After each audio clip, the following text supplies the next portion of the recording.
Hello traders, this is Discipline Trader Bharti's channel. You all are welcome here. आज जैसा market चल रहा है अभी, तो आप में से कितने लोगों ने आज प्रॉफिट बनाया? ऐसे मार्केट में कभी प्रॉफिट बनता है क्या? ये जो मार्केट चल रहा है अभी, जो एक रेंज में फंसा है, तो उसमें प्रॉफिट कैसे आ सकता है? एक ऑप्शन बायर का पैसा कैसे बन सकता है? तो ये एक कैसा है, शेयर मार्केट जो है ऑप्शन बायर के लिए डिफ़िकल्ट गेम है।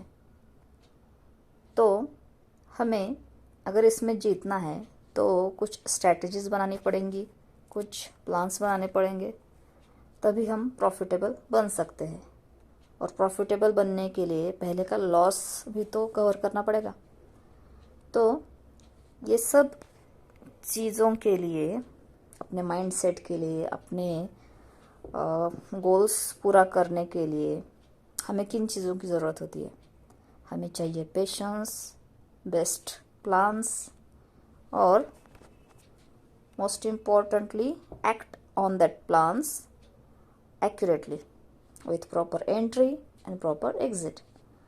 सो अभी इस चैनल पे आज से मैं ये ट्राई करूँगी कि हम सब मिलके कुछ ऐसे प्लान्स बनाएं, कुछ ऐसी स्ट्रैटेजीज बनाएं जो मैंने खुद अप्लाई की है और जिसमें मैं सक्सेसफुल हूँ, तो ही मैं आपको आगे के स्ट्रैटेजीज बता सकती हूँ। तो पहले मैंने खुद पे काम किया, खुद की स्ट्रैटेजीज पे काम किया, तो तब जाके अब ये वीडियोस बनाने का मैंने सोचा। क्योंकि जो भी लोग सब्सक्राइब किया है जिन्होंने, तो उनको thank you first of all. और अभी जो ट्रस्ट बिल्ड होगा, यानी कि आपका जो ट्रस्ट बिल्ड हुआ, तो उसको पूरा भी तो करना पड़ेगा। तो उसके लिए बेस्ट स्ट्रैटेजीज और नॉलेजेबल वीडियोस आगे से रहेंगे। तो अभी हमको पहले ये जो ट्रेडिंग है, इसमें क्या करना नहीं है ये सीखना पड़ेगा पहले, और क्या करना है उसके बाद में। तो हमें क्या नहीं करना, हमें एक तो ट्रेड लेने से पहले गलत जगह पे एंट्री नहीं करनी। Without any plan, without any strategy हमें एंट्री नहीं करनी। क्योंकि ये कैसा होता है, ट्रेडिंग जो है without any plan is a gambling, ऐसा मैं मानती हूँ। और if we plan, it is a calculated business. So trading में हमें एक तो ओवर ट्रेडिंग नहीं करनी। अगर करनी है ट्रेडिंग तो एक या दो ही ट्रेड लेने हैं per day with risk management. अभी रिस्क मैनेजमेंट क्या होता है, अपना अगर स्टॉप लॉस भी गया तो हम डेली कितना रिस्क ले सकते हैं, कितना परसेंट अपने कैपिटल पे, वो अपना हुआ रिस्क मैनेजमेंट। फिर स्टॉप लॉस हिट होने के बाद हम रिवेंज ट्रेडिंग तो नहीं कर रहे ना, ये भी इम्पोर्टेंट है। क्योंकि मेरा स्टॉप लॉस गया तो मुझे मार्केट से पैसा आज ही निकालना है, ये तो हुआ रिवेंज ट्रेडिंग। फिर प्रॉफिट अगर आया तो हम ग्रिड के चक्कर में फंस जाते हैं और आया हुआ कैपिटल भी फिर मार्केट को ही दे देते हैं, यानी प्रॉफिट भी वापस मार्केट को, यानी राउंड फिगर अपनी फिर बाद में हो जाती है ज़ीरो, कैपिटल हो जाता है ज़ीरो। सो हमें फियर जो रहता है स्टॉप लॉस हिट होने का, ग्रिड जो रहती है प्रॉफिट मिला तो उसको घर लेके नहीं जाना है, वापस मार्केट को ही वो कैपिटल और वो प्रॉफिट भी देना है। वो रहा अपना grid. Revenge trading over trading में बदल जाती है। और होप ट्रेडिंग, जहाँ पे अपना स्ट्रैटेजी भी नहीं बन रही, कोई अपनी स्ट्रैटेजी भी नहीं है, कोई प्लान भी नहीं है, और हम चले हैं ट्रेड लेने। फिर इसमें क्या होता है, अपना ओवर ट्रेडिंग भी हो जाता है और होप ट्रेडिंग हो जाता है। होप कि बाबा मार्केट अभी अपने डायरेक्शन में जाएगा तो अपने को प्रॉफिट होगा।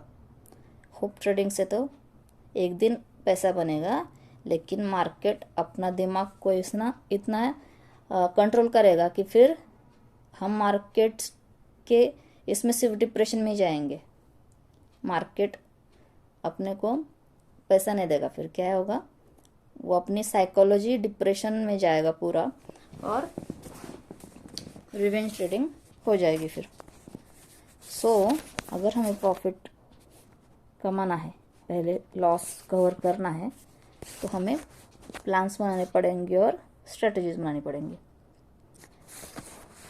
और प्लान्स जो भी बनते हैं, वो जो स्ट्रेटजीज बनती हैं, पहले तो उसके लिए हमें क्या करना पड़ेगा, एक तो अच्छा खासा एनालिसिस करना पड़ेगा। कल जो भी मार्केट हमें करना है, जिस भी इंडाइसेस में करना है, उसके लिए हमें एक अच्छे एनालिसिस करने पड़ेंगे, तो ही हम अच्छा प्लान बना सकते हैं। और ये जो एनालिसिस है, किस बेसिस पे करते हैं हम पहले के सारे ट्रेंड्स को फॉलो करते हैं। पहले मार्केट ने जो भी मंथली, ईयरली, वीकली या फिर डेज का जो चार्ट रहता है ना, हम उसमें अपना ये देखते हैं सब कि मार्केट का ट्रेंड क्या चल रहा है, और उसके हिसाब से हम ये तय करते हैं कि हमें कैसे अपने प्लान्स बनाने हैं। अभी इसमें आप देखेंगे ये डेज का चार्ट है। इस बैंक निफ्टी का आज का ये जो चल रहा है मार्केट, इसमें लाइव मार्केट में ये डेज का चार्ट है, यानी कि मार्केट किस रेंज में आके फंसा हुआ है। तो ये जो रेंज रहती है, इसमें मेनली क्या रहता है, सपोर्ट और रेजिस्टेंस। ये चीज़ें बहुत इंपॉर्टेंट है ट्रेडिंग में। मार्केट कहाँ पे सपोर्ट ले रहा है, कहाँ से रेजिस्टेंस ले रहा है, और फिर वो उसके चांसेस कहाँ तक जाने के हैं, ये सब एनालिसिस के ऊपर ही डिपेंड होता है। यानी कि कोई भी ट्रेड लेते टाइम छोटा मोटा सपोर्ट, छोटा मोटा रेजिस्टेंस, ये ज़्यादा ये नहीं होता, लेकिन स्ट्रॉन्ग सपोर्ट और स्ट्रॉन्ग रेजिस्टेंस पे अपना प्रॉफिट बनता है। कोई भी मेजर सपोर्ट और मेजर रेजिस्टेंस हो, उसको अगर मार्केट ब्रेक कर रहा है, तो ही वहाँ पे हम अगर एंट्री ले तो हम प्रॉफिट में जा सकते हैं।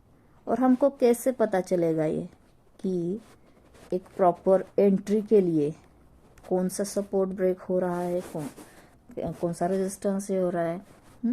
और ये जो सपोर्ट रेजिस्टेंस रहते हैं, कैसे रहते हैं, इंटरचेंजेबल रहते हैं। आज का सपोर्ट कल रेजिस्टेंस का काम करेगा, कल का रेजिस्टेंस आज सपोर्ट का काम करेगा।